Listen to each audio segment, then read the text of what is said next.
ውድ ቻናላችን ቤተሰቦች እንኳን ወደ ቻናላችን በደህና መጣችሁ። አሁንም ሊቨርፑልን በተመለከቱ ጉዳዮች ተመልሼ መጥቻለሁ። በዚህ ሰዓት የምንመለከታቸው አንዲ ሮበርትሰን በሊቨርፑል መቆየት እፈልጋለሁ እያለ ይገኛል። ከዚህ በተጨማሪም ፋብሪዞ ሮማኖ በያን ዲያመንዲ ዙሪያ የሰጠው አስተያየት አለ። ጆን ሃይቲንጋን የተመለከተም ዘገባ ይኖረናል። እነዚህንና ሌሎችንም ጨምሬ ይዤላችሁ መጥቻለሁ። እስከ መጨረሻው ደቂቃ ድረስ አብራችሁን ቆይታችሁ እንድትከታተሉት በአክብሮት እጋብዛለሁ። በእነዚህ በምናነሳቸው ዘገቦች ዙሪያም ያላችሁን አስተያየት እንዳለ ኮሜንት ሴክሽን ላይ በመጻፍ እንድታሳውቁኝ፣ ሰብስክራይብ፣ ላይክ፣ ሼር እያደረጋችሁም የቻናሉ ቤተሰብ እንድትሆኑ በአክብሮት እጠይቃለሁ። የደውሏንም ምልክት በመጫን ሁልጊዜ የተለያዩ ዘገቦችን ይዤ ስመጣ ወደ እናንተ ቶሎ እንዲደርስም ማድረግም ትችላላችሁ። አሁን በቀጥታ ወደ ያስኩላችሁ ጉዳዮች ማመራ ይሆናል። አብራችሁን ቆዩ።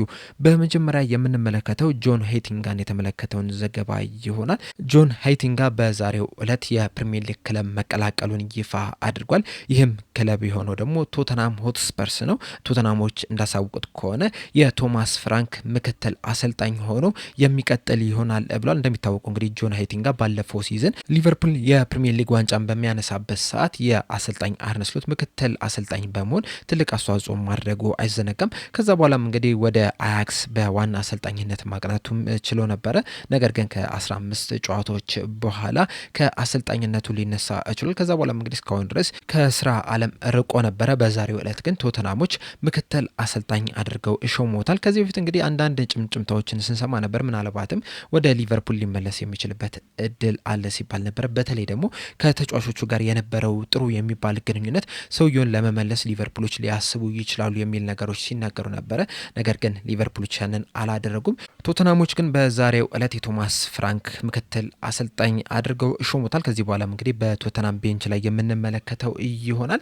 ጆን ሃይቲንጋን ካነሳን አይቀር በውሰት ውል በአያክስ የነበረው ጄምስ ማኮኔል ወደ ሊቨርፑል መመለሱን ኢምፓየር ኦፍ ዘ ኮፕ አሳውቋል። ኢምፓየር ኦፍ ዘ ኮፕ የአያክስ አሰልጣኝን ዋቢ አድርገው እንደዘገቡት ጄምስ ማኮኔል ወደ ሊቨርፑል ተመልሷል። ከዚህ በኋላ የሚቀሩት የወረቀት ስራዎች ብቻ ናቸው እንጂ በዚህ ሰዓት በሊቨርፑል ይገኛልም ተብሏል። ነገር ግን በዚሁ ይቆያሉ የሚለው ነገር በጣም ትልቅ ጥያቄ ነው። ምናልባትም አሁንም ተመልሶ በውሰት ውል ሊወጣ የሚችልበት እድል አለ እየተባለ ይገኛል። እንደሚታወቀው ጄምስ ማኮኔል በአንድ ዓመት በሚቆየው ውሰት ውል ነበረ አያክስን መቀላቀል የቻለው። በተለይ ደግሞ ጆን ሃይቲንጋ የአያክስ አሰልጣኝ ተደርጎ ከተሾመ በኋላ ነበረ ይህ ተጫዋች ወደ አያክስ ያመራው። ነገር ግን ጆን ሃይቲንጋ ከተባረረ በኋላ እስካሁን ድረስ ምንም አይነት ጨዋታ እንዳልተጫወተ ነው እየተነገረ የሚገኘው። በዛ ምክንያትም ሊቨርፑሎች ሊመልሱት ይችላል። ከዚህ በኋላ ምናልባትም በሊቨርፑል ሊቆይል ይችላል። ካልሆነም ደግሞ በእርግጠኝነት የጨዋታ እድል ወደሚያገኝበት ክለብም ያቀናል ተብሎ ነው የሚጠበቀው። ሌላኛው የምንመለከተው ዘገባ ማርክ ጌን የተመለከተው ይሆናል። ቀን ላይ በሰራውላችሁ ፕሮግራም መሰረት ማንቸስተር ሲቲዎች ይህንን ተጫዋች ለማስፈረም በጣም ከፍተኛ ፍላጎት አላቸው። ሊቨርፑሎችም ወደ ማንቸስተር ሲቲ እንዳይሄድና ሊቨርፑልን እንዲቀላቀል ለማሳመንም ጥረት እያደረጉ ነው። እንደዚሁም ደግሞ ባየር ሙኒኮችም ይህንን ተጫዋች ለማስፈረም አሁንም ድረስ ፍላጎት እንዳላቸው ነግሬያችሁ ነበረ። ከዚህ በተጨማሪ ማርክ ጌይ ሳምንታዊ ደሞዙ ወደ 200,000 ፓውንድ አካባቢ እንዲሆን ይፈልጋል የሚሉ መረጃዎችንም ስነግራችሁ ነበረ። ከዛ በኋላ እንግዲህ ቲምቶክ ይዞት በወጣው ዘገባ መሰረትም ማንቸስተር ሲቲዎች አመታዊ 13 ሚሊዮን ፓውንድ ለመክፈል እንደዚሁም ደግሞ ሳምንታዊ 250,000 ፓውንድ ለመክፈል አስበዋል እየተባለ ነው የሚገኘውና ይህንን ነገር ለማርክ ጌይ የሚያቀርቡለት ከሆነ ምናልባትም ማርክ ጌይ ወደ ማንቸስተር ሲቲ ለማቅናትም ፍላጎት ሊኖረው ይችላል እየተባለ ነው የሚገኘው። ዋናው ነገር ግን ማንቸስተር ሲቲዎች ይህንን ተጫዋች በጃንዋሪ ዝውውር መስኮት ለማስፈረም ምን ያህል ጥረት ያደርጋሉ የሚለው ነገር ነው። ምክንያቱም ፍሎሪን ፕላተንበርግ ይዞት በወጣው ዘገባ መሰረት ክሪስታል ፓላሶች አሁንም ድረስ ከማርክ ጌይ ከ35 እስከ 40 ሚሊዮን ፓውንድ ድረስ በጃንዋሪ ዝውውር መስኮት ይፈልጋሉ ነው እያለን የሚገኘው። ይህ ሂሳብ ደግሞ በክረምት የዝውውር መስኮትም ለሊቨርፑሎችም ሲጠይቁት የነበረ ሂሳብ ነውና ከዛ ጋር የሚመሳሰል ሂሳብ አሁንም ይፈልጋሉ እየተባለ ይገኛል። እና ማንቸስተር ሲቲዎች ይህን ያህል ገንዘብ በ6 ወር ለቀረው ተጫዋች ለመክፈል ፍቃደኛ ናቸው ወይ የሚለው ነገር በጣም ትልቅ ጥያቄ ነው። በተመሳሳይ መልኩ ሊቨርፑሎችስ ይህን ያህል ገንዘብ ለዚህ ተጫዋች በጃንዋሪ ዝውውር መስኮት ይህን ያህል ገንዘብ ያወጣሉ ወይ? ተጫዋቹስ ከክሪስታል ፓላስ በጃንዋሪ ዝውውር መስኮት መልቀቅ ይፈልጋሉ የሚለው ነገር ራሱ መነሳት ያለባቸው ጉዳዮች ናቸውና በእነዚህ ምክንያቶች ምናልባትም ማርክ በጃንዋሪ ዝውውር መስኮት ክሪስታል ፓላስን ላይለቅ የሚችልበት እድል አለው። ነገር ግን ክሪስታል ፓላሶች በተለይ የሊቨርፑልና የማንቸስተር ሲቲዎች በጃንዋሪ ዝውውር መስኮት ተከላካይ የማስፈረም ፍላጎት ምናልባትም ሂሳባቸውን ከፍ እንዲያደርጉ አድርጓቸው ነው እየተባለ የሚገኘውና ይህን ያህል ገንዘብ ክሪስታል ፓላስ መጠየቃቸው ተገቢ ነው አይደለም የሚለው ነገር ሌላ ጉዳይ ሆኖ፣ ነገር ግን ደግሞ ባገኙት አጋጣሚ ደግሞ እነሱም መጠቀም ይፈልጋሉና ይህን ያህል ገንዘብ ማስቀመጣቸው የሚገርም ነገር አይደለም። ነገር ግን ሊቨርፑልና ማንቸስተር ሲቲዎችስ ይህን ያህል ገንዘብ ይከፍላሉ የሚለው ነገር በጣም ትልቅ ጥያቄ ነው። ሊቨርፑሎች እንግዲህ አሁን ላይ ባሉት መረጃዎች መሰረት ተጫዋቹን በክረምቱ የዝውውር መስኮት በነፃ ማስፈረም ይፈልጋሉ ነው እየተባለ የሚገኘው። ነገር ግን የማንቸስተር ሲቲዎች እንቅስቃሴ ግን ሊቨርፑሎችም እንዲንቀሳቀሱ ሊያደርጋቸው ይችላል። በቀጣይ የምንመለከተው ከርተስ ጆንስን የተመለከተውን ዘገባ ይሆናል።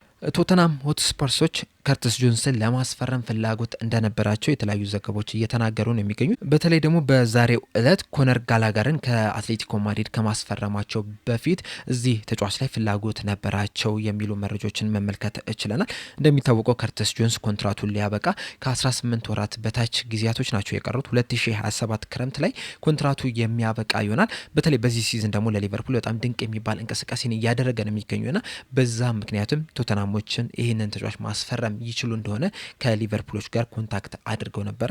ነገር ግን ሊቨርፑሎች ይህንን ተጫዋች መሸጥ አይፈልጉም። ተጫዋቹም ሊቨርፑልን መልቀቅ ባለመፈለጉ ምክንያት ፊታቸውን ወደ ኮነር ጋላጋር አዙሮ እሱንም አስፈርሞታል እየተባለ ነው የሚገኘው። እንደዛም ቢሆንም ግን ሊቨርፑሎች አሁንም ድረስ የከርተስ ጆንስን ጉዳይ መፍታት መቻል አለባቸው። ምክንያቱም 18 ወር ብቻ ነው የቀረው። በእርግጥ ተጫዋቹ ሊቨርፑልን ይለቃል ተብሎ አይጠበቅም። ነገር ግን ደግሞ በዝውውር ሂደቶች ላይ የሚፈጠሩ ነገሮች አይታወቅም። ምናልባትም ሌላ ክለብ በጣም በትልቅ ሂሳብ ለማስፈረም ጥያቄ ሊያቀርብለት ይችላልና በዛ ምክንያትም ሊለቅ የሚችልበት እድል አለው። ነገር ግን እስካሁን ድረስ ሲሰጥ በነበረው አስተያየት ከተመለከተን ሊቨርፑልን የመልቀቅ ምንም አይነት ፍላጎት እንደሌለው መገንዘብ እንችላለን። እንደዛም ቢሆንም ግን ሊቨርፑሎች የዚህን ተጫዋች የኮንትራት ሂደት ግን ቶሎ መፍታት መቻል አለባቸው። በተለይ ዘንድሮ እያሳዩ ያለውን እንቅስቃሴ ከተመለከትን ኮንትራቱን ማራዘሚያ ሊያቀርቡለት ይገባ ነበር እስካሁን ድረስ። በእርግጥ በሂደት ነው ሁሉንም ሊያስፈርሙ የሚችሉት። በአንዴ የ4-5 ተጫዋችን ኮንትራት ማስፈረም አይችሉም። በዚህ ሰዓት እንደሚታወቀው ደግሞ ሰቡዝ ላይ ለማስፈረም ተቃርቧል። እንደዚሁም ከሪያን ግራቨንበርክ ጋርም ንግግር ጀምሯል እና ምናልባት የነዚህን ሁለት ተጫዋቾች ኮንትራት ካራዘሙ በኋላ ፊታቸውን ወደ ከርተስ ጆንስ ሊያዞሩ የሚችሉበት እድል ሊኖር ይችላል። እናም በቶሎ ግን የዚህን ተጫዋች ኮንትራት ማስፈረም ያለባቸው ይመስለኛል። ምክንያቱም ከዚህ በኋላ ረዘም ላለ ጊዜ የሊቨርፑል የመሀል ሜዳ ዋነኛው ተጫዋች የመሆን እድሉ በጣም የሰፋ ነው። ምናልባትም ከጥቂት ዓመት በኋላም የሊቨርፑል አምበልም ሲሆን ልንመለከተው የምንችል አይነት ተጫዋች ነውና ቶሎ የኮንትራት ሂደቱን ሊጨርሱት ይገባል ብዬ አስባለሁ። እናንተስ በዚህ ተጫዋች ዙሪያ ያላችሁን ሀሳብ ምንድን ነው? ኮሜንት ሴክሽን ላይ በመጻፍ አሳውቁኝ። በቀጣይ የምንመለከተው ያንዲያሜንዲን የተመለከተውን ዘገባ የሆነ እውቁ ጋዜጠኛ ፋብሪዞ ሮማኖ በያንዲያሜንዲ ዙሪያ እንግዲህ የሰጠው አስተያየት አለ። በዚህም መሰረት ምንድን ያለው ያንዲያሜንዲ በክረምት ዝውውር መስኮት ይለቃል ወይ ብላችሁ ከጠየቃችሁኝ መልሴ አዎ በክረምቱ የዝውውር መስኮት ይለቃል። ነገር ግን በጃንዋሪ ዝውውር መስኮት ይለቃል ወይ ብላችሁ ከጠየቃችሁኝ ግን ኮምፕሊኬትድ ነው፣ ውስብስብ ነገር ነው። ምክንያቱም አርቢ ሌይፕዚጎች ሁልጊዜም ቢሆን ተጫዋችን ይሸጣሉ፣ ይህ ግልጽ ነገር ነው። ነገር ግን በክረምቱ የዝውውር መስኮት የተለያዩ ተጫዋቾችን ሽጠው ገቢ ማግኘት ይችላል። አሁን ለምሳሌ እነ ሴስኮ፣ ጃቪ ሲሞንስ፣ ኦፔንዳ የተባሉ ተጫዋቾችን በክረምቱ የዝውውር መስኮት ነበር የሸጡትና በዚህ ሰዓት ተጫዋች ለመሸጥ ምንም አይነት ግዴታ ውስጥ አይደለም የሚገኙትና በዚህ በጃንዋሪ ዝውውር መስኮት ይህ ተጫዋች ይለቃል ብዬ አላስብም። ነገር ግን በክረምቱ የዝውውር መስኮት ግን የመልቀቅ እድሉ በጣም ከፍተኛ ነው የሚል አስተያየትን ሰጥቷል። እንደሚታወቀው እንግዲህ ሊቨርፑሎች እዚህ ተጫዋች ላይ ከፍተኛ ፍላጎት እንዳላቸው ከዚህ በፊት በወጡ መረጃዎች ማወቅ ችለናል። እንደዚሁም ተጫዋቹም ከዚህ በፊት በተለይ በአፍሪካ ዋንጫ በነበረው ቆይታ በሰጠው አስተያየት ለሊቨርፑል መጫወት ህልሜ ነው የሚልን ሀሳብ አጋርቶ ነበርና በእነዚህ ምክንያቶች ምናልባትም ይህ ተጫዋች ወደ ሊቨርፑል ሊያመራ የሚችልበት እድል በጣም ከፍተኛ ነው።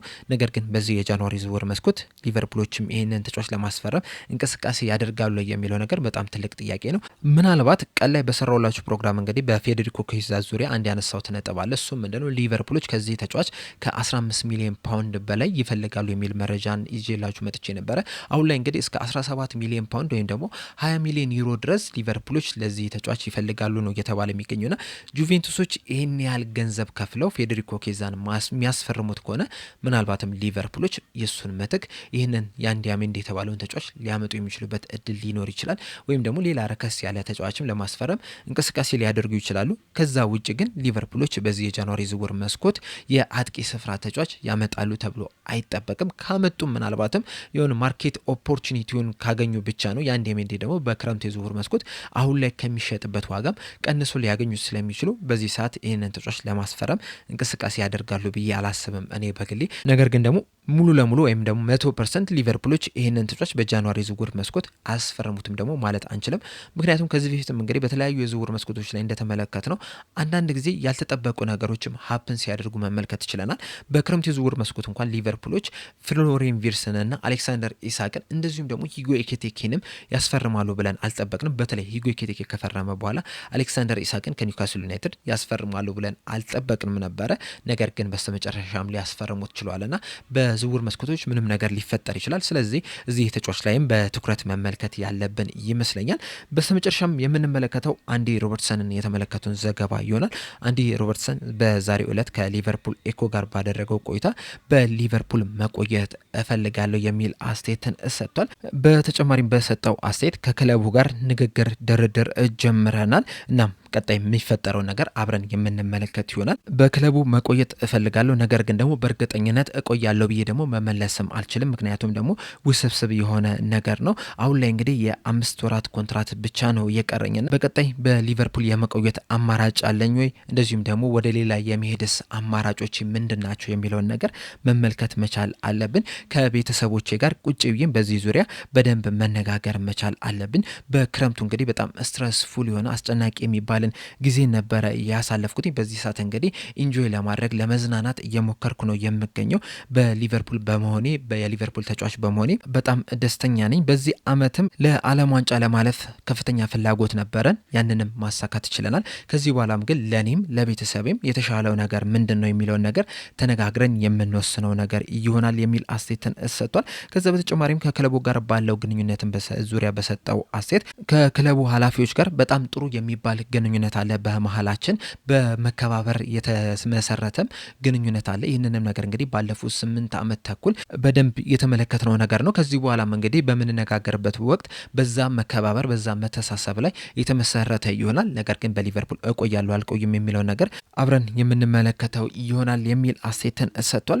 በተጨማሪም በዘንድሮ በሊቨርፑል እያደረገ ያለውን እንቅስቃሴ ዙሪያ በሰጠው አስተያየት እኔ ብዙ ጨዋታዎችን መጮት የሚወድ ተጫዋች እስካሁን ድረስም እንግዲህ በብዙ ነገሮች ውስጥም እያለፍኩም ቢሆን ጨዋታዎችን ስጫወት ነበረ። 100% ጤነኛ ሆኜ ስጫወት ነበረ። 100% ጤነኛ ሳልሆንም ስጫወት ነበረ። በጉዳት ውስጥም ሆኜ ስጫወት ነበረ። 50 30 40 የማች ፊትነስ ላይም ሆኜም ስጫወት ነበረ። ሁል ጊዜም ቢሆን በሜዳ ላይ መጮት የምፈልግ አይነት ተጫዋች ነኝ። በእርግጥ ዘንድሮ ያ ነገር እየሆነ አይደለም የሚገኘው።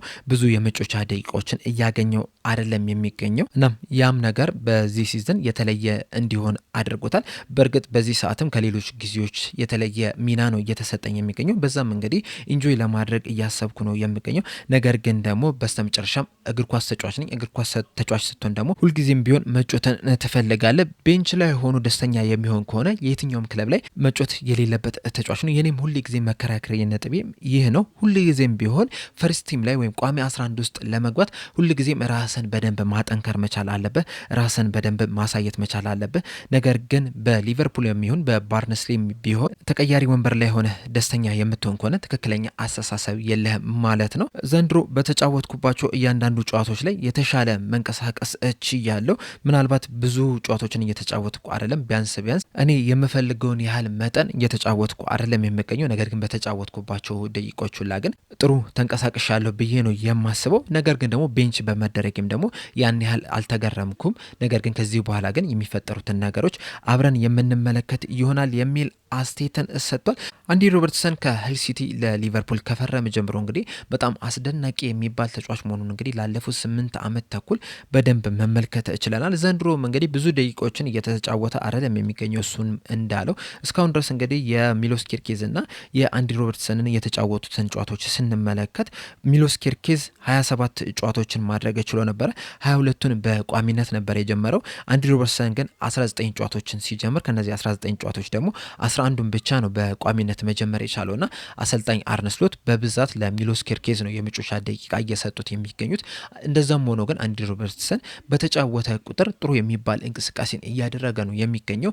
በክረምቱ የዝውውር መስኮት ላይም ሚሎስ ኬርኬዝን ሊቨርፑሎች ልክ እንዳስፈረሙትም ስንል የነበረው ነገር ቢኖር ምንድን ነው አንዲ ሮበርትሰን የተሻለ የመጮሻ እድል ሊሰጠው ይገባል። ከዛ በኋላ ግን ሚሎስ ኬርኬዝን ቀስ እያሉ ወደ ጨዋታ ሪትም ውስጥ ቢያስገቡት ለሊቨርፑልም ለተጫዋቹም ጥሩ ነው የሚል ነገርን ስናነሳ ነበረ። ነገር ግን ዘንድሮ ሚሎስ ኬርኬዝን በቀጥታ ነበረ በቋሚነት ሲያስጀምሩ የተመለከት ነው። በእርግጥ ከአንዳንድ ጨዋታዎች ላይ በጣም ምርጥ የሚባል እንቅስቃሴን ማድረግ ችሏል። እንደዚሁም ከመጀመሪያዎቹ ጨዋታዎች ይልቅ የመጨረሻዎቹ ጨዋታዎች ላይ ጥሩ የሚባል እንቅስቃሴ ሲያደርግ ነበረ። በተለይ ደግሞ ፈጣን ከሚባሉ የክንፍ ተጫዋቾች ጋር ጥሩ የሚባል ስራን ሲሰራ መመልከት ችለናል። እንደዛም ቢሆንም ደግሞ ከኳስ ጋር ብዙ ምቾት የሚሰማው ተጫዋች አይደለም። በተለይ ደግሞ ሊቨርፑሎች ከሎብሎክ ከሚጫወቱ ቡድን ጋር በሚጫወቱ ሰዓትና ብዙ ኳስ ሊቨርፑል እግር ስር በሚሆንበት ሰዓት ሚሎስ ኬርኬዝ ሲቸገር መመልከት ችለናልና በእንደዚህ አይነት ጨዋታዎች ላይ ቢያንስ አንዲ ሮበርትሰን የተሻለ የመጮቻ እድል ቢሰጠው ኖሮ ከዚህ የተሻለ ጥሩ የሚባል ብቃትን ያሳየለ ብዬ አስባለሁ። አሁንም ኮንትራቱን ቢያራዝሙለት ደስ ይለኛል። ቢያንስ የ1 ዓመት የ2 ዓመት ኮንትራት አራዝሙለት። በመጀመሪያ ደረጃ ሚሎስ ኬርኬዝም ከአንዲ ሮበርትሰን ብዙ ነገሮችን እንዲማር ማድረግ ይቻላል። በሁለተኛ ደረጃ ደግሞ የሊቨርፑል ምክትል አምበል ነው አንዲ ሮበርትሰን። እንደሚታወቀው በቡድን ውስጥም በጣም ከፍተኛ ተጽዕኖ ፈጣሪ ከሚባሉ ተጫዋቾች መካከል አንደኛው እሱ ነውና ለቡድን መንፈስም ተጨማሪ አመታትን በዛው በሊቨርፑል ቢያቆዩት ጥሩ ነው ብዬ አስባለሁ። በተለይ ደግሞ ዋና ዋና የሚባሉ ተጫዋቾች እንግዲህ አሁን ላይ እየለቀቁ ነው የሚገኙት። መሐመድ ሳላህም በክረምት የዝውውር መስኮት የመልቀቅ እድሉ ከፍተኛ ነው እየተባለ የሚገኘው። ከዚህ በፊትም የተለያዩ ዋና ዋና የሚባሉ ተጫዋቾች ሲለቁ መመልከት ችለናልና ቢያንስ እንደ አንዲ ሮበርትሰን አይነት ተጫዋቾች ለትንሽ ጊዜም ቢያቆያቸው ጥሩ ነው ብዬ አስባለሁ። እናንተስ በዚህ ዙሪያ ያላችሁ ሀሳብ ምንድነው? አንዲ ሮበርትሰን በሊቨርፑል ቢቆይ ይሻላል ብላችሁ ታስባላችሁ ወይስ ይበቋል በክረምት የዝውውር መስኮት በነጻ ክለቡን ቢለቅ ይሻላል ብላችሁ ታስባላችሁ? ሀሳባችሁ እንዳለ ኮሜንት ሴክሽን ላይ በመጻፍ አሳውቁኝ። ለአሁን እኔ እዚህ ላይ አበቃው። በቀጣይ በሌላ እስከምንገናኝ ድረስ ሰብስክራይብ፣ ላይክ፣ ሼር ማድረግ እንዳትረሱ። ቸር ያቆየን።